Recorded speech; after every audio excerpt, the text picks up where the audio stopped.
નમસ્કાર મિત્રો, business regulatory framework વિષયની અંદર ટૂંકમાં બીઆરએફ વિષયની અંદર આપનું સ્વાગત છે. એકમ એકની ચર્ચા પર આપણે હાલ છીએ અને પ્રથમ સોપાન પર આપણે છીએ જે ભારતીય કરારધારો હોય છે તેનો જે આધાર છે, એટલે કે જેના આધાર પર જ જેનો વિષય વસ્તુ છે તે કરાર છે અને આપણે કરારની ચર્ચા કરી.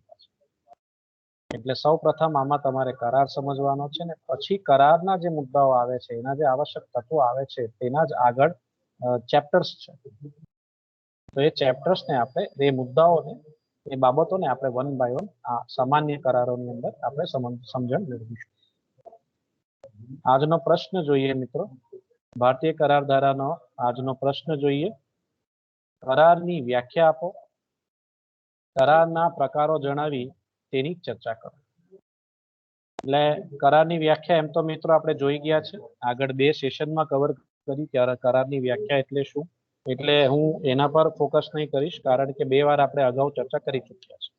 મારો જે આજનો મેઇન ફોકસ હશે ટોપિક પર તે છે કરારના પ્રકારો. તેમ છતાં કરાર એટલે શું જરાક સમજી લઈએ ટૂંકમાં. મિત્રો કરાર એટલે કરાર એ શું છે તો ભાઈ એક એવી સમજૂતી છે જેનો કાયદા દ્વારા અમલ કરાવી શકાય છે, જેને આપણે અદાલતમાં જઈને જો કાયદાકીય પગલા લેવા હોય તો આપણે લઈ શકીએ. એટલે કરારમાં ટૂંકમાં તમારે પગલા એટલે કરારને ટૂંકમાં આપણે એવી રીતના સમજી ગયા હતા કે જેની અંદર સમજૂતીનો સમાવેશ થાય છે ને એવી સમજૂતી હોય છે જેનું અમલીકરણ શક્ય છે, તો તે કરાર બને છે. ટૂંકમાં તમારે આવી રીતના યાદ રાખવાનું છે. કરારના હવે વર્ગીકરણ પર આવીએ છીએ, કરારના પ્રકારોની ચર્ચા કરશું. તો કરારનું વર્ગીકરણ મિત્રો જુદા જુદા આધાર મુજબ જુદી જુદી રીતે થઈ શકે છે. દાખલા તરીકે તેનો અમલ થવાની શક્યતાના આધારે તેના ભાગ પડી શકે છે. અમલ કરાવવું હોય તો તેનું અમલ કરાવવા માટેના જેના આધાર છે તે આધારની આપણે ચર્ચા કરી શકીએ છીએ. તો એક અલગ અલગ સ્વરૂપ છે એના. તેમાં એક પ્રકાર આવે છે રદબાતલ કરાર અને બીજો પ્રકાર એક છે તે છે રદબાતલ થવા પાત્ર કરાર. એવા 2 ભાગ પાડી શકીએ છીએ. તો આધાર જે તે આધાર હોય છે, આધારના બાબત પર આપણે કહી શકીએ છીએ કરારના પ્રકારોની વ્યવસ્થા થઈ છે અથવા તેનું વર્ગીકરણ થયું છે એમ કહી શકાય છે. તે જ પ્રમાણે કરાર અંગે કયા પક્ષકારે જવાબદારી અદા કરવાની બાકી છે તેને આધારે તેના એક પક્ષીય અને દ્વિપક્ષીય કરાર એવા 2 ભાગ પાડી શકાય છે. એટલે પહેલામાં આધાર શું છે? અમલીકરણ. અમલીકરણના આધારે આપણે કરારના ભાગ પાડ્યા છે. તેના પ્રકારો છે, એક છે રદબાતલ કરાર અને બીજું છે રદબાતલ થવા પાત્ર કરાર. એ સિવાય અન્ય પણ છે, એમાં આપણે આગળ જશું ચર્ચામાં. આ તો અહીંયા તમને જસ્ટ એક ઉદાહરણ આપ્યું છે. એવી જ રીતના જવાબદારીના આધારે કયા પક્ષકારે જવાબદારી અદા કરી છે, કયા પક્ષકારોએ જવાબદારી અદા કરવાની બાકી છે, જવાબદારીના આધારે આપણે એના ભાગ પાડી શકીએ છીએ. એના પ્રકારો છે એક પક્ષીય અને દ્વિપક્ષીય. મિત્રો હવે આપણી સમક્ષ એક સરસ મજાનું ચાર્ટ તૈયાર કર્યું છે. આ ચાર્ટને તમારે ફોલો કરવાનું છે કારણ કે તમે જે તે કદાચ બુક કે જે તે મટીરિયલ ફોલો કરતા હોય તેમાં કદાચ ક્ષતિ હોઈ શકે છે. તે આ ક્ષતિ છે, પણ મારા ચાર્ટમાં જે ચાર્ટ મેં તમારી સમક્ષ મૂક્યું છે એ ટોટલી ઓકે છે. એમાં કોઈ ખામી નથી, કોઈ ગડબડ નથી. એટલે વિશ્વાસની વાત છે, ટ્રસ્ટ કરવાની વાત છે. એટલે આ ચાર્ટને ફોલો કરજો. તમે જે તે બુક કે ગાઈડ કે જે ફોલો કરતા હોય મટીરિયલ માટે, ત્યાં જો કંઈક ક્ષતિ હોય તો એ ક્ષતિ જ છે, એ ગડબડ જ છે. પણ આ આપણું ફૂલ પ્રૂફ ચાર્ટ છે, ટેબલ છે. એના પર આવીએ. કરારના પ્રકારોનું વર્ગીકરણનો 3 આધારો અહીંયા તમને દેખાશે: રચનાના આધારે, પાલન કરવાના આધારે અને અમલ કરવાના આધારે. જ્યારે રચના કરવાના આધારે આપણે વાત કરીએ છીએ કે કરારની રચના થઈ છે એમ કહેવાય, તો કરારની રચના કયા આધારે થાય છે? તો કે વ્યક્ત કરાર જ્યારે થયો હોય ત્યારે કરારની રચના થઈ છે, અને ગર્ભિત રીતે કરાર જ્યારે થયો હોય ત્યારે પણ એ કરારની રચના થઈ છે એવું માનવામાં આવે છે. વ્યક્ત અને ગર્ભિતને આપણે આગળના સેશનમાં કવર કરશું, એની સમજણ મેળવશું. રચનાના આધારે કરારના 2 પ્રકારો છે, વ્યક્ત અને ગર્ભિત. કરાર કરવાના આધારે પણ 2 આપણે એવા કરારો જોઈ શકીએ છીએ, એક પક્ષીય અને બીજું છે દ્વિપક્ષીય કરારો.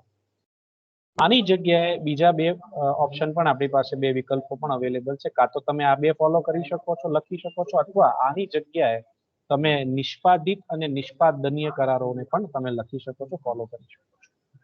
4 એ 4 લખો તોય વાંધો નથી, પણ એમાં શું છે કે એ એક જેવા જ છે, થોડુંક વેરિએશન છે, થોડોક ફરક છે. દ્વિપક્ષીય અને નિષ્પાદનીય એ સરખા જ છે પાછા, એમાં પાછો કોઈ તફાવત નથી.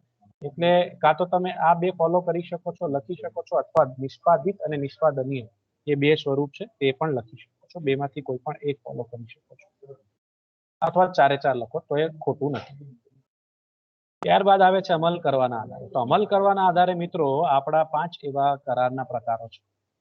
કાયદેસરના કરારો, ગેરકાયદેસર કરારો, રદબાતલ કરારો, રદબાતલ થવા પાત્ર કરારો, બિન અમલી કરારો. આવા 5 એવા અમલ અથવા અમલીકરણના આધારે કરારના પ્રકારોના ભાગ પાડવામાં આવ્યા છે.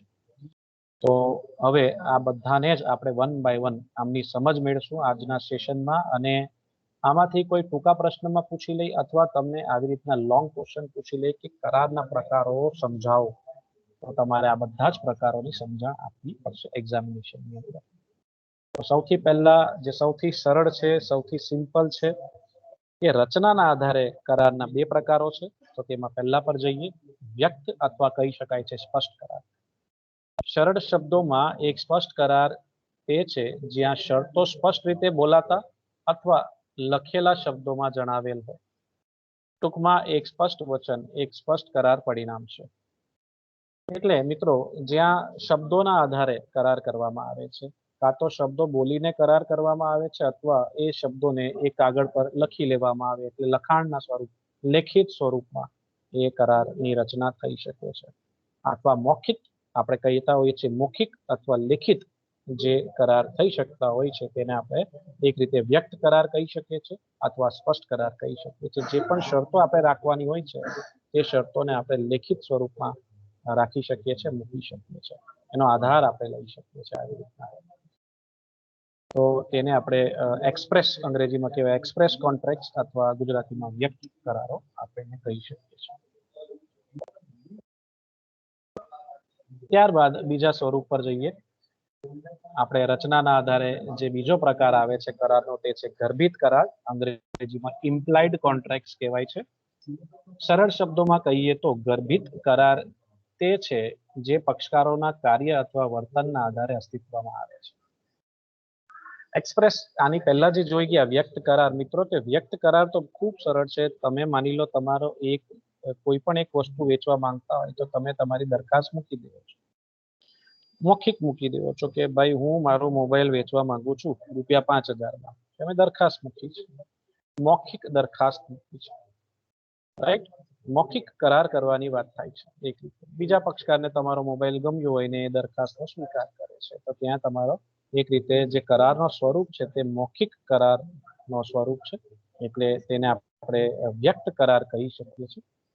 એકદમ સરળ શબ્દોમાં છે, અને નોર્મલી એવા પ્રકારના જ કરારો આપણે જોતા હોઈએ છીએ, એવા થતા હોય છે. ગર્ભિત કરારો ભાગ્ય થતા હોય છે, પણ થતા હોય છે.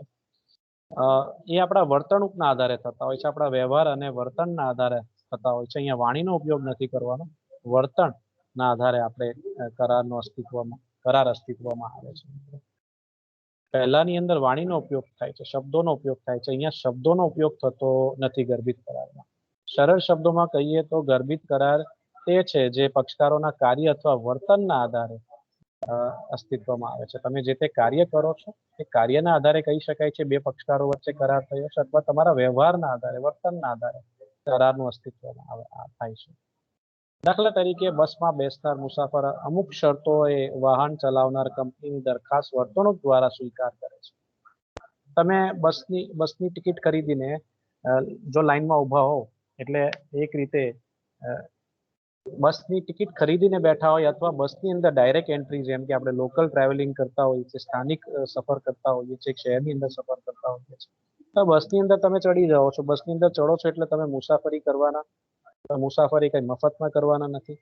તમારા વર્તણૂકના આધારે, તમારા વર્તનના આધારે તમે એક રીતે કરારનો સ્વીકાર કરી લીધો છે. તમને આ સેવા ગમી છે એટલે તમે બસમાં બેઠા, અને તમે બસની અંદર જેવી રીતના ચડ્યા એટલે તમે આ દરખાસ્તનો એક રીતે સ્વીકાર કર્યો છે, અને અલ્ટિમેટલી તમે એનું ભાડું આપવાના છો. એટલે ત્યાં ગર્ભિત રીતે કરાર થયો છે, તમારા વર્તનના આધારે, તમારી ક્રિયાના આધારે, તમારા કાર્યના આધારે. ખૂબ સરળ છે આ પણ સમજવામાં. ગર્ભિતની અંદર એક જ બાબતનું ધ્યાન તમારે રાખવાનું છે, જ્યાં કશું બોલવાનું, બોલ્યા વગર જે કાર્ય થતું હોય, વર્તન થતું હોય, તે વાણીનો ઉપયોગ કર્યા વગર તમે એક રીતે તમારી ક્રિયાના આધારે તમે કરારનો સ્વીકાર કરો છો.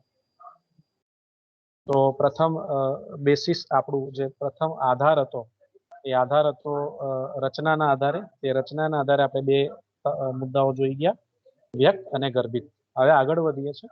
જવાબદારીના આધારે હવે આપણે બે વર્ગીકરણ જોઈએ, બે પ્રકાર જોઈએ, એક પક્ષીય અને એના પછી દ્વિપક્ષીય કરારો આવશે. તો યુનિલેટરલ કોન્ટ્રાક્ટ એટલે કે એક પક્ષીય કરારો એટલે શું એ સમજી લઈએ. ખૂબ સરળ છે આ પણ. જ્યારે કોઈ એક કરાર થાય ત્યારે એક પક્ષકારે પોતાની જવાબદારી પૂરી કરી દીધી હોય, એક પક્ષકારે પોતાની જવાબદારી પૂરી કરી દીધી હોય, પરંતુ બીજા પક્ષકારની જવાબદારી અદા કરવાની બાકી હોય, ત્યારે તેને એક પક્ષીય કરાર એટલે કે યુનિલેટરલ કોન્ટ્રાક્ટ કહેવામાં આવે છે. આ પણ ખૂબ સરળ છે. બે પક્ષકારોમાંથી એક પક્ષકારે પોતાની જવાબદારી અદા પૂરી કરી છે, ત્યારે કે બીજા પક્ષકારે પોતાની જવાબદારી અદા કરવાની હજુ બાકી છે, તો તેને આપણે શું ગણશું, શું કહેશું? એક પક્ષીય કરાર. ખૂબ સરળ છે. ઉદાહરણ લઈએ. કુલી પેસેન્જરનો માલ ઉચકી ટ્રેનમાં મૂકવાનું સ્વીકારે છે. એક કુલીની વાત થાય છે. કુલી પેસેન્જરનો માલ ઉચકીને ટ્રેનમાં મૂકવાનું સ્વીકારે છે. જ્યારે તે માલ ટ્રેનમાં મૂકે છે એટલે કરાર અમલમાં આવે છે. સામાન ઉચકી લીધું, સામાનને યોગ્ય જગ્યાએ જ્યાં રાખવાનું હતું ટ્રેનની અંદર ત્યાં મૂકી દે છે. અહીં કુલીએ પોતાની જવાબદારી અદા કરી દીધી. એને જે કૃત્ય, જે કાર્ય કરવાનું હતું તે એને પૂરું કર્યું. જો વાદા કિયાઓ નિભાયા, હા સર, બસ ત્યાં એની જવાબદારી પૂર્ણ થાય છે. એક પક્ષકારે ક્રિયા કરી, એક પક્ષકારે પોતાની જે વચન આપ્યું છે તે વચનનું પાલન કર્યું, જે જવાબદારી હતી તે અદા કરી. જ્યારે પેસેન્જરે તેની રકમ ચૂકવવા અંગેની પોતાની જવાબદારી અદા કરવાની બાકી છે. એટલે એક પક્ષકારે પોતાનું કાર્ય કર્યું છે, બીજા પક્ષકારે પોતાનું કાર્ય હજુ પૂર્ણ કર્યું નથી. જવાબદારી અદા કરવાની જ્યાં બાકી હોય ત્યાં આપણે કહીશું કે એક પક્ષીય કરાર થયો છે. બરાબર છે. પણ જ્યાં માની લઈએ કે આ જગ્યાએ જો ચૂકવણી થઈ જાય, જે પેમેન્ટ કરવાનું છે તે પેમેન્ટ કરી દેવામાં આવે, જે તે મહેનતાણું આપવાનું છે તે કુલીને આપી દેવામાં આવે, માની લઈએ, તો ત્યાં તે કરારનો અંત આવશે. એટલે કે તે નિષ્પાદિત કરાર થઈ જશે. આ એક પક્ષીય કરાર નિષ્પાદિત કરાર થઈ જશે, જ્યાં બંને પક્ષકારે પોતાની જવાબદારી અદા કરી દીધી. એટલે એક પક્ષીય કરારને નિષ્પાદિત કરારમાં ફેરવી શકાય છે. ત્યારબાદ આવે છે દ્વિપક્ષીય કરારો. દ્વિ એટલે આપણને ખબર જ છે કે બે પક્ષકારો. પણ અહીંયા શું બે પક્ષકારો પોતાની જવાબદારી અદા કરી દીધી હશે કે અદા કરવાની બાકી હશે, એ તમારે માઇન્ડમાં રાખવાનું છે. કારણ કે અહીંયા વિદ્યાર્થી મિસ્ટેક કરતા હોય છે એક્ઝામની અંદર, એ ભૂલી જાય છે કે જવાબદારી અદા કરી હશે કે અદા કરવાની બાકી હશે. તો તમારે યાદ રાખવાનું, અદા કરવાની બાકી હશે. બંને પક્ષકારોએ કરાર હેઠળની પોતાની જવાબદારી અદા કરવાની બાકી હોય ત્યારે તેને દ્વિપક્ષીય, અંગ્રેજીમાં કહેવાય બાયલેટરલ કોન્ટ્રાક્ટ કહેવામાં આવે છે. એક પક્ષીયમાં શું હતું? યુનિલેટરલની અંદર શું હતું કે એક પક્ષકારે પોતાની જવાબદારી અદા કરી દીધી છે, જ્યારે કે બીજા પક્ષકારે પોતાની જવાબદારી અદા કરવાની બાકી છે. તેને એક પક્ષીય કરાર કહેવાય. એકે કાર્ય કર્યું છે, બીજાએ કાર્ય કરવાનું બાકી છે. જ્યારે એ કાર્ય પૂર્ણ કરશે, બીજા પક્ષકાર જો જેને કાર્ય કરવાનું બાકી છે એ પૂર્ણ કરશે, તો એક પક્ષીય કરાર નિષ્પાદિત કરાર બની જશે. દ્વિપક્ષીય કરારમાં તો બંને પક્ષકારોની જવાબદારી અદા કરવાની બાકી છે. કુલીએ સામાન ઉચક્યો નથી, ઉચકવાનું વચન આપે કે હું તમારું સામાન ઉચકીને ટ્રેનમાં મૂકી આપીશ, 200 રૂપિયા લાગશે, આવી ચર્ચા થાય છે. જ્યારે બીજો પક્ષકાર કહે છે સારું, હું તમને 200 રૂપિયા આપીશ, હું વચન આપું છું. ખાલી વચનોની આપ-લે થઈ છે, હજી બંને પક્ષકારોમાંથી કાર્ય કોઈ કર્યું નથી. જો કુલી સામાન ઉચકી લઈ, ટ્રેનમાં મૂકી દે, જે તે જગ્યાએ કીધું તે જગ્યાએ મૂકી દે, અને મુસાફર એને પેસેન્જર એને પૈસા આપી દે, જે તે મહેનતાણું છે તે આપી દે, તો ત્યાં બંને પક્ષકારે પોતાની જવાબદારી અદા કરી દીધી છે. તો એ દ્વિપક્ષીય કરાર નહીં કહેવાશે, એ દ્વિપક્ષીય કરાર ફેરવાઈ ગયો છે નિષ્પાદિત કરાર. એને નિષ્પાદિત કરાર કહેવાશે. આના પછીનો ટોપિક છે નિષ્પાદિત કરાર. એટલે બંને પક્ષકારોએ જ્યાં જવાબદારી અદા કરવાની બાકી હોય ત્યાં દ્વિપક્ષીય કરાર થયો છે, જેને આપણે નિષ્પાદનીય કરાર કહેશું. દ્વિપક્ષીય કરારને આપણે નિષ્પાદનીય કરાર કહેશું. જ્યારે આ બંને પક્ષકારો પોતાની જવાબદારી અદા કરી દેશે ત્યારે તે નિષ્પાદિત કરાર કહેવાશે, જે હવે પછીનો આપણો ટોપિક છે. નિષ્પાદિત કરાર એટલે શું? મિત્રો ફરી પાછું એકવાર તમને યાદ કરાવી દઉં, જવાબદારીના આધારે આપણે બે વર્ગીકરણ જોઈ ગયેલા, એક પક્ષી અને દ્વિપક્ષી. કાં તો તમે એ બે લખી શકો છો, અથવા હવે જે બે પ્રકારોની આપણે આગળ ચર્ચા કરી રહ્યા છે તે બે લખી શકો છો. તમને ચારે ચાર ગમતા હોય, એક પક્ષીય, દ્વિપક્ષીય, નિષ્પાદિત, નિષ્પાદનીય, એ ચારે ચાર પણ આપ લખી શકો છો, ખોટા નથી. બરાબર છે. નિષ્પાદિત કરાર એટલે શું? પોઝિટિવ મુદ્દો છે આ. જે કરારમાં પક્ષકારોએ પોતાની જવાબદારી પૂરી કરી દીધી હોય તેવા કરારને નિષ્પાદિત કરાર કહે છે. ટૂંકમાં તમારે અહીંયા આટલો સ્ટેટમેન્ટ યાદ રાખવાનું, જો વાદા કિયા વો નિભાયા. જે વચન આપ્યું તેનું પાલન કર્યું, વચન પાલન કર્યું, કરાર પાલન કર્યું. એટલે જે તે પક્ષકારો છે તે પક્ષકારોએ પોતાની જવાબદારી સંપૂર્ણપણે પૂરી કરી હોય, અદા કરી હોય તો ત્યાં નિષ્પાદિત કરાર થયો છે. એટલે બંને પક્ષકારોએ જે વચનોની આપલે કરી હોય તે સંપૂર્ણપણે નિભાવી દીધી હોય એટલે ત્યાં નિષ્પાદિત કરાર થયો છે એમ કહેવામાં આવે છે. ઉદાહરણ જોઈએ. અજયે ₹800 લઈને વિજયનું સ્કૂટર રિપેર કરી આપવાનો કરાર કર્યો હતો. અજયે ₹800 લઈને વિજયનું સ્કૂટર રિપેર કરી આપવાનો કરાર કર્યો હતો. અજયે સ્કૂટર રિપેર કરી દીધું અને વિજયે તે પેટે નક્કી કરેલ રકમ ₹800 ચૂકવી દીધા હોય તો તે કરાર નિષ્પાદિત છે એમ કહેવાય. સિમ્પલ. એક પક્ષકારની માની લઈએ કે સ્કૂટર રિપેર કરવાની વાત થાય છે. વિજય જે છે તેનું સ્કૂટર રિપેર કરવા માટે એ ગેરેજમાં આપે છે અજય નામના વ્યક્તિને, અને અજય ₹800 નો ખર્ચો બતાવે છે કે પછી આનો ખર્ચો ₹800 થશે, આટલી મજૂરી થશે, ખર્ચો પ્લસ મજૂરી ₹800 થશે. અજયે સ્કૂટર રિપેર કરી આપ્યું, મેકેનિક અજય જે છે તેને સ્કૂટર રિપેરિંગ કરી આપ્યું, એટલે એને પોતાનું જે કામ હતું તે પૂર્ણ કર્યું, જવાબદારી અદા કરી, હા સાહેબ કરી.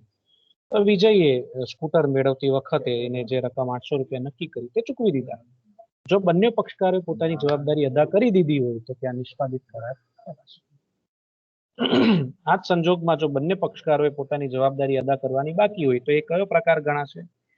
દ્વિપક્ષીય કરાર અથવા આના પછીનો નિષ્પાદનીય કરાર. તો આવી રીતના સ્વરૂપો તમારે ધ્યાનમાં રાખવા પડશે. આમાં તમે તમારા શોર્ટકટ્સ બનાવી શકો છો. એક પક્ષીય કરાર એટલે શું? તો કે ભાઈ એક પક્ષકારે જવાબદારી પૂરી કરવી, બીજાએ ન કરવી. દ્વિપક્ષીય કરાર એટલે શું? બંને પક્ષકારોની જવાબદારી અદા કરવાની બાકી છે. નિષ્પાદિત કરાર એટલે શું? બંને પક્ષકારે પોતાની જવાબદારી અદા કરી છે. નિષ્પાદનીય કરાર એટલે શું? દ્વિપક્ષી જેવું, સેમ ટુ સેમ, જ્યાં બંને પક્ષકારે પોતાની જવાબદારી અદા કરવાની બાકી છે. આવી રીતના તમે તમારી રીતે તમારા શબ્દોમાં શોર્ટકટ્સ બનાવી શકો છો, જેથી તમને સરળ ભાષામાં યાદ રહેશે કે મારે આની અંદર લખવાનું શું છે. આવી તૈયારી તમારી TYBCom પર થવી જોઈએ મિત્રો. જ્યારે કરારના બંને પક્ષકારોએ કરાર હેઠળની પોતાની જવાબદારી અદા કરવાની બાકી હોય ત્યારે તેને નિષ્પાદનીય કરાર કહેવાય છે. આને આપણે દ્વિપક્ષીય કરાર પણ કહી શકીએ છીએ. ધ્યાન રાખજો. બંનેમાં કોઈ અંતર નથી, બંને સરખા જ છે, પણ વર્ગીકરણના આધારે તમે કાં તો પહેલા બે અથવા બીજા બે દર્શાવી શકો છો. ચારે ચાર લખશો તો ખોટા નથી. નિષ્પાદનીય કરારની અંદર બંને પક્ષકારોએ જે વચનોની આપલે કરી હોય તે વચનો અદા કરવાના બાકી છે, તે જવાબદારી પૂર્ણ કરવાની બાકી છે, તો તે સંજોગોમાં આ નિષ્પાદનીય કરાર કહેવાશે. દાખલા તરીકે ઉદાહરણ જોઈએ. અમિત આવતા મહિનાની 1લી તારીખથી સુમિતને નોકરીએ રાખવાનો કરાર કરે છે. આવતા મહિનાની 1લી તારીખ, નેક્સ્ટ મંથથી. હજી રાખ્યો નથી પણ નોકરીએ રાખવાની કરાર કરે છે. એટલે તને આવતા મહિનેથી હું 1લી તારીખથી નોકરીએ રાખીશ એવી વાત થાય છે. અમિત સુમિતને કહે છે. આ નિષ્પાદનીય કરાર છે. નોકરી હજી રાખ્યો નથી, રાખવાનું વચન આપ્યું છે એક રીતે એમ ગણાશે. કારણ કે અહીં બંને પક્ષકારોએ પોતાની જવાબદારી એટલે કે ફરજ બજાવવાની બાકી છે. બંને પક્ષકારોએ હજી જવાબદારી પૂર્ણ કરી નથી. એ તો સમય જ્યારે પાકશે ત્યારે જવાબદારી શરૂ થશે અને એ રીતના આગળ તે કરાર ઉત્પન્ન થશે. એટલે અહીં બંને પક્ષકારોએ પોતાની જવાબદારી અદા કરવાની બાકી છે. અમિતે હજી સુમિતને નોકરીએ રાખ્યો નથી, એને રાખવાનું વચન આપ્યું છે. જ્યારે આવતો મહિનો આવશે, આવતા મહિનાની 1લી તારીખ આવશે ત્યારે આ નિષ્પાદનીય કરાર એ નિષ્પાદિત કરારમાં ફેરવાશે. એટલે કે અમિત સુમિતને જો નોકરીએ રાખે તો તે રીતે ત્યાં વચનનું પાલન થયું છે એમ કહેવાશે. અને સુમિત જો આ દરખાસ્તનો સ્વીકાર કરે, નોકરી આવવા લાગે, તો ત્યાં બંને પક્ષકારોએ પોતાની જવાબદારી અદા કરી છે એમ ગણાશે અને એને આપણે નિષ્પાદિત કરારમાં, આ નિષ્પાદનીય કરાર નિષ્પાદિત કરારમાં ફેરવાશે. એ જ પ્રમાણે બીજો ઉદાહરણ જોઈએ. રૂપાએ પોતાનું લેપટોપ ₹8,000 કૃપાને વેચવાનો કરાર કરે છે. રૂપા નામની વ્યક્તિ તે પોતાનું લેપટોપ 8,000 કૃપા નામની વ્યક્તિને વેચવાનો કરાર કરે છે.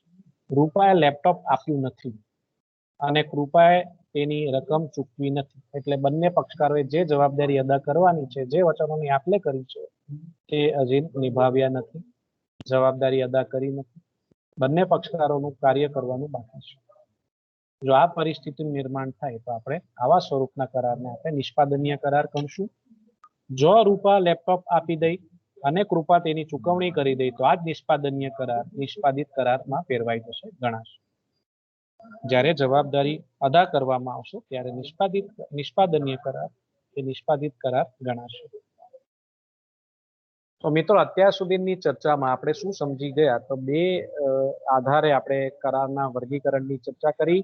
એક હતું રચનાના આધારે, જેની અંદર બે મુદ્દા આવે છે, વ્યક્ત અને ગર્ભિત.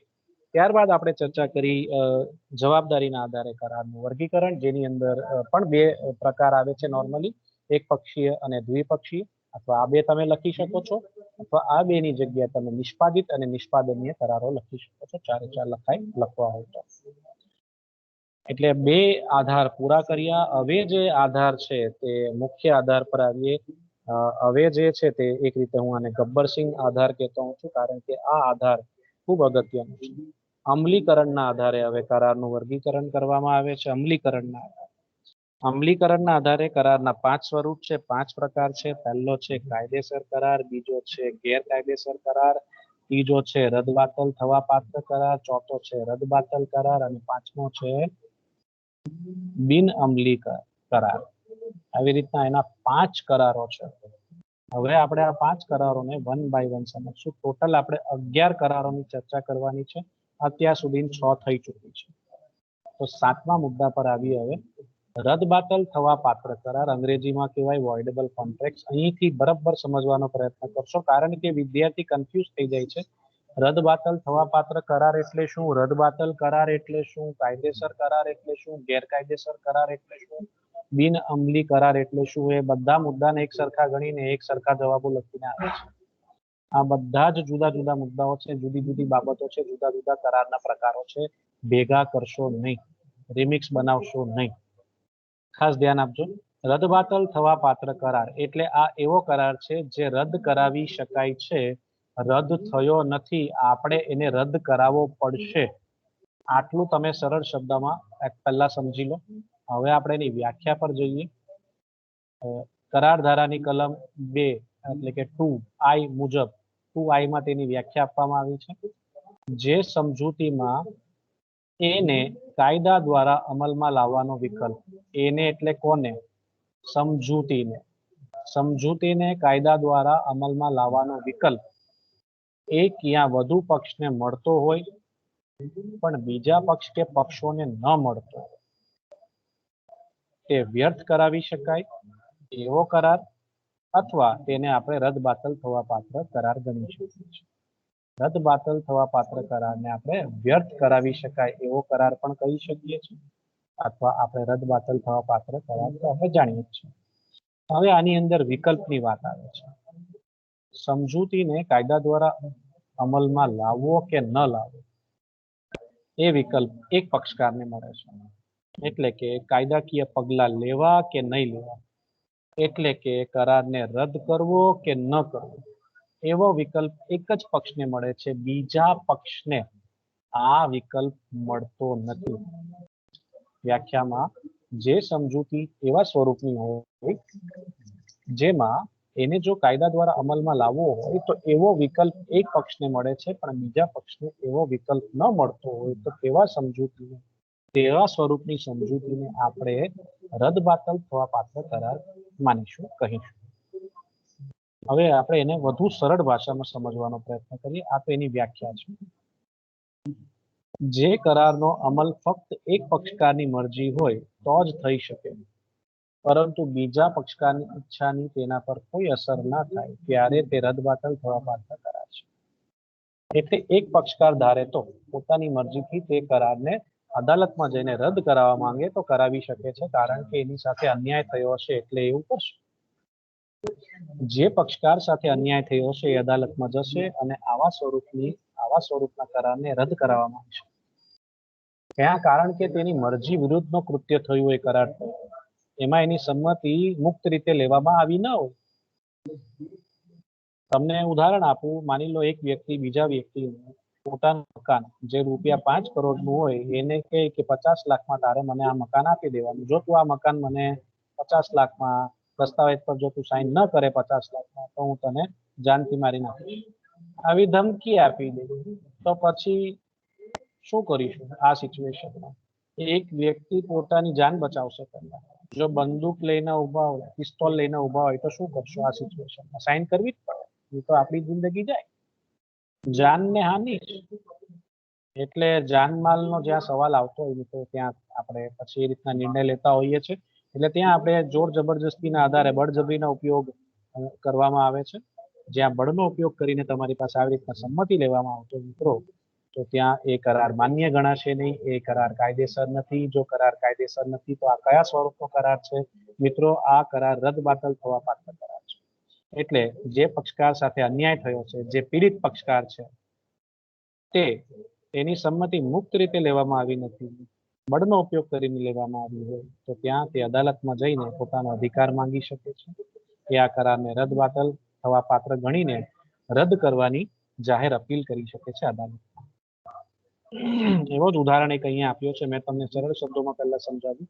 કરારમાં એક પક્ષકારની સંમતિ દગાથી લેવામાં આવી હોય તો તે પક્ષકારને એવો હક છે કે તે આવો કરાર મંજૂર રાખી શકે અને તેનો અમલ કરાવી શકે અથવા તેને રદબાતલ જાહેર કરી શકે. માની લઈએ કે મિસ્ટર એક્સ નામની વ્યક્તિની કોઈએ દગાથી સંમતિ લીધી હોય, એટલે ફ્રોડ કર્યું છે, ખોટું કૃત્ય કરીને એની સંમતિ મેળવી લીધી, ખોટું બોલીને દગો કરીને એની સંમતિ મેળવી લીધી છે, છેતરીને સંમતિ મેળવી લીધી છે એક રીતે. હવે જે વ્યક્તિની સંમતિ આવી રીતે લેવામાં આવી હોય તે વ્યક્તિ પાસે ભિન્ન ભિન્ન વિકલ્પો છે. પહેલો વિકલ્પ શું છે? ચાલવા દો, જે થયું તે થયું, આપણે કોઈ કેસ કરવો નથી, અદાલતમાં જવું નથી, ચાલવા દો, આપણે નોર્મલી આવું ચલાવતા જોઈએ છે, જે થયું તે થયું, જવા દો, કઈ વાંધો નહીં, ભલે દગો કર્યો, ભલે મને લૂંટી લીધો, કઈ વાંધો નહીં, ભલે મારી મિલકત લઈ ગયો, ભલે મારા પૈસા લઈ ગયો, ભલે મારી મોબાઈલ લઈ ગયો, જવા દો, કોણ જાય પોલીસ સ્ટેશન, કોણ જાય અદાલત, ચાલવા દો. આ પહેલો વિકલ્પ, આપણે કશું જ કરવું નહીં, છાના માના બેસી જવું. બીજો વિકલ્પ શું આવે? તમે અદાલતમાં જઈને કેસ કરો અને એ આવા સ્વરૂપના કરારને તમે રદ કરાવવાની અપીલ કરો. રદ થવા પાત્ર છે, રદ થયો નથી, આપણે જઈને અદાલત જઈને એને રદ કરાવવો પડશે, ઓટોમેટિક રદ થશે નહીં મિત્રો. આ રદ બાતલ થવા પાત્ર છે, થયો નથી, આપણે કરાવવું પડશે, આપણે દોડવું પડશે. પરંતુ આ રીતે સંમતિ મેળવનાર બીજા પક્ષને આવો કોઈ અધિકાર મળતો નથી. જે વ્યક્તિએ દગો કર્યો છે, દગો કરે ને તેને તો લાભ જ થવાનો છે, એને તો મિલકત મળી ગઈ, પૈસા મળી ગયા, બરાબર છે. એટલે એવી વ્યક્તિએ એને તો લાભ જ છે, એ અદાલત જશે પણ કેમ? અને અદાલતમાં જવાનો એની પાસે વિકલ્પ હોતો નથી. મેં કીધું તેમ આપણા વ્યાખ્યામાં જોઈ ગયા, એક વ્યક્તિ પાસે વિકલ્પ હોય છે, તે ધારે તો એ આ કાયદા દ્વારા પોતાનો અધિકારનો ઉપયોગ કરીને આ કરાર રદ કરી શકે છે, પીડિત પક્ષકાર. બીજા પક્ષકારને આ અધિકાર મળતો નથી. એટલે આ કરારને આપણે કયા સ્વરૂપનો કરાર ગણશું? રદબાતલ થવા પાત્ર. જેને આવી રીતે કરાર રદ કરવાનો અધિકાર છે તે જ્યાં સુધી આ હકનો ઉપયોગ કરી કરાર રદબાતલ જાહેર કરે નહીં ત્યાં સુધી તે કરાર બંને પક્ષકારોને બંધન કરતા રહે છે, તે કરાર માન્ય ગણાય છે. તમે તમારો અધિકારનો ઉપયોગ કરીને કરાર રદ કરશો નહીં તો એ કરાર બંધન કરતા જ રહેશે બંને પક્ષકારોને. એનું પાલન કરવું પડશે જે તે થયું છે તે. વળી વ્યાજબી સમયમાં તેને કરાર રદ કરવો જોઈએ, ત્યાર પછી તે કરારને રદબાતલ જાહેર કરી શકે. તમારે ટૂંક સમયની અંદર નિર્ણય લેવો પડે કે કાં તો મારે કોઈ કેસ કરવો નથી, અથવા જો કેસ કરવો હોય તો કેસ કરીને તે કરારને વ્યાજબી સમયની અંદર આપણે કાયદાકીય પગલાં લઈને એ કરારને રદ કરાવવો જોઈએ. તે સિવાય અન્ય બાબતો પણ આગળ છે તે જોઈએ.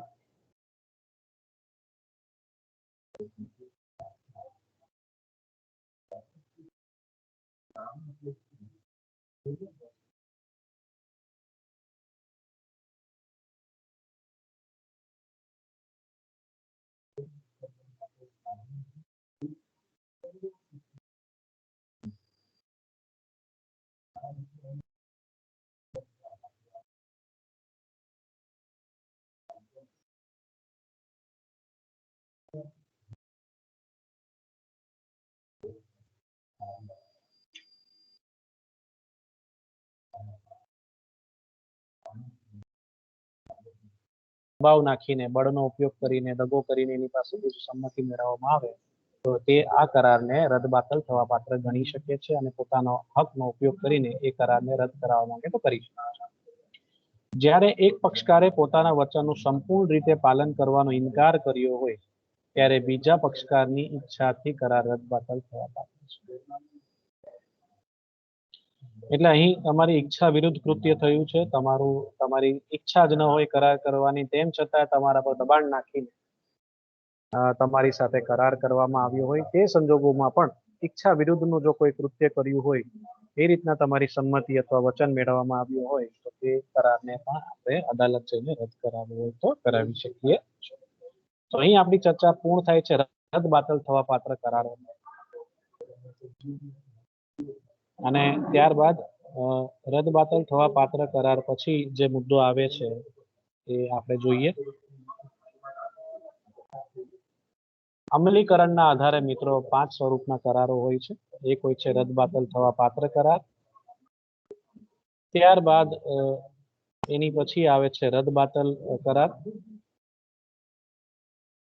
અને એના પછી અન્ય જે કરારના સ્વરૂપો છે તે છે ગેરકાયદેસર કરાર, કાયદેસર કરાર, બિન અમલી કરાર.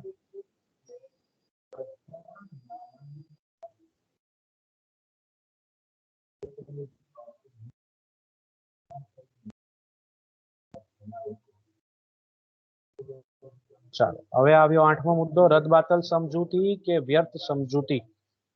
હવે અહીંયા જે આપણે ચર્ચા કરવાની છે તેના પર ફોકસ કરીએ. પહેલા સમજૂતીની ચર્ચા કરશું, રદબાતલ સમજૂતી, અને ત્યારબાદ આવશે રદબાતલ કરાર. ભારતીય કરાર ધારાની કલમ 2G મુજબ વ્યાખ્યા જોઈએ છે સમજૂતીની, રદબાતલ સમજૂતીની. જે સમજૂતીનો અમલ કાયદા દ્વારા ન કરાવી શકાય તે રદબાતલ કે વ્યર્થ સમજૂતી છે.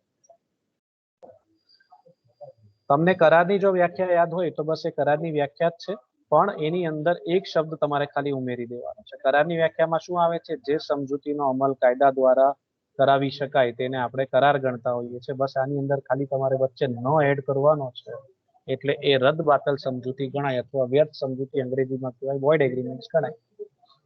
એટલે કે જે સમજૂતીમાંથી કોઈ કાયદેસર પરિણામ આવી શકતું ન હોય, તેમાંથી કોઈ જાતની ફરજ કે જવાબદારી ઉત્પન્ન થતી ન હોય, તે સમજૂતી વ્યર્થ સમજૂતી કહેવાય. આવી સમજૂતી કરવાનો કોઈ અર્થ જ નથી. આવી સમજૂતી એ કેવી સમજૂતી છે? કાયદાની દ્રષ્ટિએ આવી સમજૂતીને અર્થહીન અને બિન અસરકારક સમજૂતી ગણવામાં આવી છે. આવી સમજૂતી દ્વારા પક્ષકારો વચ્ચે કાયદેસરની કોઈ જવાબદારી ઉપસ્થિત થતી નથી. આવી સમજૂતીઓ શરૂઆતથી જ રદબાતલ છે. આ સ્ટેટમેન્ટ ઇમ્પોર્ટન્ટ છે. આવી સમજૂતીઓ શરૂઆતથી જ રદબાતલ છે. એટલે આવી સમજૂતીઓ આપણે ભૂલે ચૂકે કરવાની નથી. જો તમે આવી સમજૂતી કરશો એ થઈ ન થઈ બરાબર છે. આમાં કોઈ ફરજ ઉત્પન્ન થતી નથી, કોઈ જવાબદારી ઉત્પન્ન થતી નથી, કોઈ અધિકારો મળતા નથી, કોઈ પરિણામ આવશે નહીં, કાયદેસરના કોઈ પગલા લઈ શકાય નહીં. વ્યર્થ સમજૂતી છે, અર્થહીન સમજૂતી છે, બિન અસરકારક સમજૂતી એટલે રદબાતલ સમજૂતી. શરૂઆતથી જ રદબાતલ છે. બે પક્ષકારો વચ્ચે કોઈ જવાબદારી ઉપસ્થિત થતી નથી. ઉદાહરણ આપું તમને. દાખલા તરીકે સગીર સાથેની સમજૂતી રદબાતલ છે. સગીર એટલે શું? જેના 18 વર્ષ પૂરા ન હોય ઉંમર પ્રમાણે, જે ઉંમર લાયક વ્યક્તિ નથી કરાર કરવા માટે, હજીને નાની વ્યક્તિ છે, પુખ્ત વયની થઈ નથી, એ સગીર છે, માઇનર છે. તો માઇનર વ્યક્તિ, સગીર વ્યક્તિ સાથે જો તમે સમજૂતી કરો છો તો હિન્દીમાં કહેવાય આપ અપને પાંવ પે કુલાડી માર રહે. કેમ? કારણ કે સગીર કરાર કરવાને સમર્થ નથી. આવું આપણે કલમ 10 મુજબ ચર્ચા કરી ગયા છે કરારના આવશ્યક તત્વોની અંદર, પક્ષકારોની સમર્થતામાં, કે પક્ષકાર પુખ્ત વયનો હોવો જોઈએ, સગીર હોવો જોઈએ નહીં. સગીર સાથે ક્યારેય કરાર કરવો નહીં. કરશો તો નુકસાન આપણું, કારણ કે એ સમજૂતી રદબાતલ છે. કરાર થયો ન થયો બરાબર છે, નુકસાન આપણું. આપણે વિચારી લેવું કે સગીર સાથે કરાર કરવો જોઈએ કે નહીં કરવો જોઈએ. આપણને હવે ખબર છે કાયદા મુજબ નહીં કરવો જોઈએ. કરશું તો નુકસાન જો કંઈ થશે તો એની જવાબદારી આપણી રહેશે. સગીર કોઈ નુકસાન ભરપાઈ કરવા જવાબદાર ગણાતો નથી, કારણ કે ઉંમર લાયક વ્યક્તિ નથી, એ તો હજી નાદાન છે. બરાબર છે. એટલે એવી વ્યક્તિ સાથે આપણે કરાર કરવો નથી. કાયદો પણ એની તરફેણમાં થશે, જજમેન્ટ પણ એની તરફેણમાં આવશે. એટલે આવી સમજૂતીનો અમલ સગીરની ઈચ્છા હોય તો પણ થઈ ન શકે. એ ધારે સગીરની ઈચ્છા હોય કે ના ના મારે કરાર કરવો છે તો પણ એ માન્ય ગણાશે. સગીર હા પાડે તો પણ એ માન્ય ગણાશે, કારણ કે તે કાયદાની દ્રષ્ટિએ કરાર ગણાતું નથી. એ કરાર કરવા સમર્થ નથી. કરારના આવશ્યક તત્વો જેવા કે સમર્થ પક્ષકાર, મુક્ત સંમતિ, કાયદેસર અવેજમાંથી કોઈ તત્વના અભાવના કારણે સમજૂતી વ્યર્થ બની શકે છે. આ સિવાય અન્ય જે તે કરારના આવશ્યક તત્વો હોય છે, ખાસ કરીને આજે અહીંયા આપણે ઉદાહરણમાં જોઈએ, એમાંથી જો કોઈક મિસિંગ હોય તો આપણે કહી શકીએ છીએ કે એ પણ આના આધારે પણ એ સમજૂતીઓ વ્યર્થ બની શકે છે. જ્યાં અવેજનો અભાવ હોય ત્યાં પણ વ્યર્થ સમજૂતી માનવામાં આવે છે. એ પણ રદ બાતલ એગ્રીમેન્ટ એટલે કે સમજૂતી ગણાય છે. આ સમજૂતીની ચર્ચા થઈ મિત્રો. હવે આપણે રદ બાતલ કરાર પર આવીએ. શું કરાર રદ બાતલ થઈ શકે છે? હોઈ શકે છે. હા સાહેબ, રદ બાતલ કરારો પણ હોય છે. રદ બાતલ સમજૂતી અને રદ બાતલ કરારમાં તફાવત છે, ધ્યાન રાખજો. બેવ ભેગા નહીં કરી દેતા. રદ બાતલ થવા પાત્ર કરાર એ જુદું, રદ બાતલ સમજૂતી જુદું, રદ બાતલ કરાર જુદું. હવે આપણે રદ બાતલ કરાર પર આવીએ છીએ. Void contracts. જ્યારે કરાર કરવામાં આવે અને તે કાયદેસર હોય પરંતુ પાછળથી કોઈ બનાવ બનતા તેનો અમલ કાયદા દ્વારા ન થઈ શકે તો તે રદ બાતલ કરાર. જ્યારે કરાર કરવામાં આવે તેનું કરાર પાલન શક્ય હોય છે, એ કરાર કાયદેસર હોય છે, પણ પાછળથી કોઈ બનાવ એવો બને કે જે દિવસે કરાર પાલન કરવાનું હોય તે દિવસે આપણે તેનું પાલન કરી શક્યા ન હોય, પાલન કરવું અશક્ય બને, તો તેવા કરારને આપણે રદ બાતલ કરાર ગણતા હોઈએ છીએ. ઉદાહરણ આપું તમને. અજયે ₹5,000ની કિંમતનો વિદેશી દારૂ 2 માસ પછી પૂરો પાડવાનો વિજય સાથે કરાર કર્યો હોય. અજયે 5,000ની કિંમતનો વિદેશી દારૂ 2 માસ પછી આપી નથી દીધું, આપવાનું વચન આપવામાં આવે છે. 2 માસ પછી આપશે. આટલો માલ અજય વિજયને આપશે. બરાબર છે. જે વખતે આ કરાર કરવામાં આવ્યો હતો ત્યારે આ કરાર કાયદેસરનો હતો. જે તે રાજ્યની અંદર માની લઈએ છીએ કે દારૂનો ધંધો એ કાયદેસર ગણાતો, ગેરકાયદેસર ન હતો, પરંતુ 2 માસ પૂરા થતા પહેલા જ દેશમાં અથવા રાજ્યમાં, જે તે રાજ્ય હોય તો રાજ્યમાં, અથવા આપણે દેશ પકડીએ તે દેશમાં દારૂબંધી અમલમાં આવે તો આ કરાર રદ બાતલ થાય. અમે જ્યારે કરાર કર્યો હતો ત્યારે આવા કરાર માન્ય હતા, કાયદેસર હતા. દારૂનો ધંધો કાયદેસર હોય તે જે તે દેશની અંદર, પણ પાછળથી સરકાર નિર્ણય લઈ કરાર પાલન થાય તે પહેલા, કરાર પાલન 2 માસ પછી કરવાનું છે, પણ આ 2 માસનો જે ગેપ છે તેની વચ્ચે સરકારે નિર્ણય લઈ લીધો હોય કે ભાઈ હવે દારૂનો ધંધો કરવાનો નથી, એના પર આપણે દારૂબંધી કરી દીધી છે, એટલે હવે આપણે દારૂનો ધંધો કરી શકીએ નહીં. દેશની અંદર આવો હુકમ લાદી દીધો હોય તો હવે જે તે પક્ષકારોએ કરાર કર્યો હતો તે કરાર પાલન કરવું કાયદેસર રીતે અશક્ય બની છે, કારણ કે કાયદામાં ફેરફાર થયો છે. કારણ છે કરાર કર્યો ત્યારે કરાર કાયદેસર હતો, પણ પાછળથી ઘટના એવી ઘટી, બનાવ એવો બન્યો કે તે કરારનું પાલન કરવું અશક્ય બન્યું, કારણ કે તેમાં કાયદેસરના ફેરફારો આવી ગયા, કાયદામાં ફેરફારો આવી ગયા. તો એ કરાર કેવો થઈ ગયો? હવે આ કરાર રદ બાતલ કરાર ગણાય છે. તમે ધારો તો પણ એની અંદર પાલન અશક્ય છે, પાલન કરી નહીં શકો. પણ શરૂઆતમાં તે શક્ય હતું પણ પાછળથી અશક્ય બન્યું, એટલે આ કરાર રદ બાતલ છે. રદ બાતલ કરારની અંદર આવી સંભાવનાઓ હોય છે. જ્યારે રદ બાતલ સમજૂતીમાં શું હોય છે? એ તો શરૂઆતથી જ રદ બાતલ હોય છે. સગીર સાથે સમજૂતી કરી જ નહીં શકાય, તમે કરો તો એ શરૂઆતથી જ રદ બાતલ છે. એ શરૂઆતની અસર છે અને આ અધ વચ્ચે રદ બાતલ બને છે. ધ્યાન રાખવું. તો આ બે ચર્ચા આપણી થઈ. ત્યારબાદ આગળ વધીએ તો આવે છે ગેરકાયદેસર કરાર, ઇલીગલ કોન્ટ્રાક્ટ. આ તો ખૂબ સરસ છે. વિદ્યાર્થી સરળ ભાષામાં લખે, જે કરાર કાયદેસર ન હોય તેને ગેરકાયદેસર કહેવાય. આપણે નોર્મલી આવી રીતના જ લખતા હોઈએ છીએ. જે કાર્ય કરવું શક્ય ન હોય તેને અશક્ય કાર્ય કહેવાય. આપણે નોર્મલી આવી રીતના શબ્દોમાં. જે કંપની ખાનગી ન હોય તેને જાહેર કંપની કહેવાય. આવી રીતના આપણે જવાબો લખતા હોઈએ. છે. તો આવી રીતના થોડું ધ્યાન રાખવાનું. ખોટું નથી જે લખો છો તે આ રીતે પણ આપણે જરાક વ્યવસ્થિત વાક્ય રચના સાથે લખીએ તો મજા આવે. તો ગેરકાયદેસર કરાર એટલે શું એ જરાક સમજી લઈએ. જે કરાર ભારતમાં અમલમાં હોય એવા કોઈ કાયદાની વિરુદ્ધ હોય અથવા જે કરારનો ઉદ્દેશ કાયદાથી પ્રતિબંધિત હોય એને ગેરકાયદેસર કરાર કહેવાય છે. જે તે કરાર ભારતમાં અમલમાં હોય, ભારતની અંદર દુનિયાભરના કાયદાઓ છે, બહુ બધા કાયદાઓ છે, એ જે તે કાયદાઓના જે જોગવાઈ છે તે કાયદો અને તેની જોગવાઈ વિરુદ્ધ કોઈ કાર્ય કરવાની વાત કરવાની નથી, કોઈ વચનોની આપલે કરવાની નથી. અથવા જે કરારનો ઉદ્દેશ કાયદાથી પ્રતિબંધિત હોય તેને કોઈ પણ પ્રતિબંધિત કાર્ય અથવા કૃત્ય કરવાનું નથી. હવે આ ઘણા બધા કૃત્યો છે જે ઇન્ડિયન પિનલ કોડની અંદર આઈપીસી ની અંદર પ્રતિબંધિત કૃત્ય છે. દાખલા તરીકે તમે કોઈક વ્યક્તિનું મર્ડર કરી શકો નહીં, કરશો તો તમને સજા થશે, પ્રતિબંધ છે. કાયદાની વિરુદ્ધ પણ છે, પ્રતિબંધ પણ છે. આવું કૃત્ય કરાય નહીં. અમુક કોલેજીસમાં તમે જાઓ અથવા કોઈ એવી જગ્યાએ જાઓ ત્યાં કદાચ મોબાઈલ પર પ્રતિબંધ હોય, મોબાઈલ ફોન્સનો તમને ઉપયોગ કરવા ના દે. એટલે આ બધી પરિસ્થિતિઓ છે. પ્રતિબંધ શું છે તે જરાક તમારે સમજવું પડે એક રીતે. આવી રીતના એવું કોઈ કૃત્ય નથી કરવાનું જે કાયદા દ્વારા પ્રતિબંધિત, જેના પર પ્રતિબંધ હોય એવું કૃત્ય આપણે કરવાનું નથી. કાયદાની વિરુદ્ધ પણ કોઈ કૃત્ય કરવાનું નથી. જેમ દારૂનો ધંધો કરવો તો એ કાયદાની વિરુદ્ધ છે, ગેરકાયદેસર છે. આપણા દેશની અંદર વાત કરીએ તો ગુજરાત રાજ્યમાં તો બિલકુલ નહીં, અમુક રાજ્યોમાં છૂટ છે. બધા ગેરકાયદેસર કરારો રદબાતલ છે.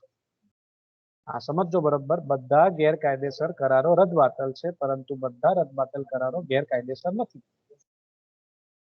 ગેરકાયદેસર કરાર હોય તે રદબાતલ છે 100%, એમાં કોઈ શંકાને સ્થાન નથી. પણ રદબાતલ કરારો એવું જરૂરી નથી કે ગેરકાયદેસર છે. તમે સગીર સાથેનો કરાર કરો છો તો એ રદબાતલ છે, પરંતુ એ કઈ ગેરકાયદેસર નથી. સગીર વ્યક્તિ સાથે કરાર કરો છો તો આપણે ગુનો નથી કરી દીધો, એ કોઈ ગેરકાયદેસર કૃત્ય નથી. આ પણ તમે દારૂનો ધંધો કરો તો એ રદબાતલ તો છે, સાથે સાથે ગેરકાયદેસર છે. એવા સંજોગો પણ હશે જ્યાં બંને ઉપસ્થિત હશે, ગેરકાયદેસર પણ હશે અને રદબાતલ પણ હશે. ત્યારે અમુક સંજોગો એવા હશે કે ભાઈ તમે જે કરાર કર્યો છે રદબાતલ છે પણ એ ગેરકાયદેસર, એટલે એ સમજવું પણ જરૂરી છે તમારે. 10મા મુદ્દા પર આવીએ, બિન અમલી કરાર. અનએન્ફોર્સેબલ કોન્ટ્રાક્ટ એટલે શું? તો બિન અમલી કરાર જરાક સમજીએ મિત્રો. જે કરારમાં કાયદેસરના કરારની બધી આવશ્યક શરતોનું પાલન થતું હોય પરંતુ કોઈ વિધિજન્ય એટલે કે ટેકનિકલ દોષને કારણે અદાલત દ્વારા તેનો અમલ કરાવી ન શકાય તો તેને બિન અમલી કરાર કહેવામાં આવે છે. નોર્મલી આપણે જ્યારે લગ્ન કરવા હોય ને ત્યારે આપણે કુંડલી મેચ કરતા હોઈએ છીએ, કુંડલી મેળવતા હોઈએ છીએ એકબીજાની, બરાબર છે. તો કુંડલી મેચ કરાવીને તો કેટલીક ફેરી એમાં પણ છે ને દોષ હોય છે. એવી રીતના કરાર કરતી વખતે પણ ક્યારેક દોષ નીકળી આવે. આ દોષ કેવો હોય છે? વિધિજન્ય દોષ. આ શબ્દનો ખાસ ઉપયોગ કરવાનો છે આની અંદર. વિધિજન્ય દોષ જે કરારની અંદર હોય તેને અદાલત પણ અમલ કરાવી શકે, અદાલત દ્વારા પણ તેનો અમલ કરાવી શકાય. તમારે જે લીગલ ફોર્મેલિટીઝ પૂરી કરવી જોઈતી હોય હતી, જે વિધિનું પાલન કરવું જોઈતું હતું કાયદેસરની, તે તમે વિધિ પૂર્ણ નથી કરી, બરાબર છે. જેમ લગ્ન કરવા માટે 2-3 બાબતો ખૂબ અગત્યની હોય છે, જેમ કે 7 ફેરા લેવા, સિંદૂર પૂરે, મંગલસૂત્ર પહેરાવે, તો આપણે હિન્દુ ધર્મની અંદર નોર્મલી એ જ લગ્નને માન્ય ગણતા હોય, અગ્નિને સાક્ષી મૂકી.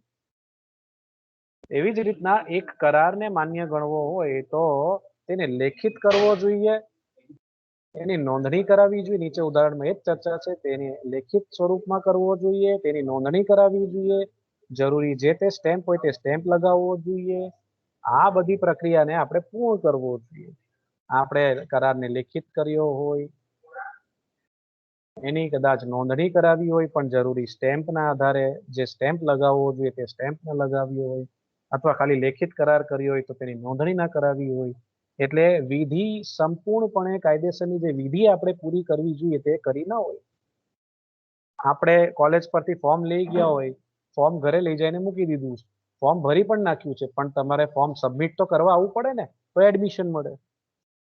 એ જ બાબત છે અહીંયા, તમે લેખિતમાં કરાર કરી દીધો છે પણ તેને એની નોંધણી નથી કરાવી, તો એ કરાર માન્ય ગણાશે કેમ? તમારે ફ્યુચરમાં ભવિષ્યમાં ક્યારે પણ કાયદેસરના પગલા લેવા હોય તો તમે નહીં લઈ શકો. એ કરારને તમે અમલ કરાવી શકો નહીં અદાલતની મદદથી. કેમ? કારણ કે તમે વિધિજન્ય દોષ છે તમારા કરારની અંદર. છેલ્લા મુદ્દા પર આવીએ, કાયદેસરનો કરાર. કાયદેસરનો કરાર સૌથી સરળ ભાષામાં આપણે જે કલમ 10 મુજબની ચર્ચા કરી હતી પ્રશ્નની અંદર કે બે પક્ષકારો હોવા જોઈએ, એક પક્ષકાર દરખાસ્ત કરે, બીજો પક્ષકાર તેનો સ્વીકાર કરે, ત્યારબાદ કાયદેસરનો અવેજ હોવો જોઈએ, કાયદેસરનો હેતુ હોવો જોઈએ, બંને પક્ષકાર કરાર કરવા સમર્થ હોવા જોઈએ, રાઈટ. એ બધા જે મુદ્દાઓની આપણે જે ચર્ચા કરી છે તે બધા મુદ્દાઓનો સમાવેશ થશે તો જ કરાર કાયદેસર ગણાશે કલમ 10 મુજબ. એટલે એની જે પણ કાનૂની આવશ્યકતાઓ છે તે સંતોષાશે, એનું પાલન થશે તો જ તે કરાર કાયદેસર બનશે. તેમાંથી એક પણ તત્વ જો મિસિંગ હશે, ગેરહાજર હશે, તો એ કરાર ક્યારે કાયદેસર બની શકે નહીં. એ બધા જ તત્વો સામેલ હોવા જોઈએ.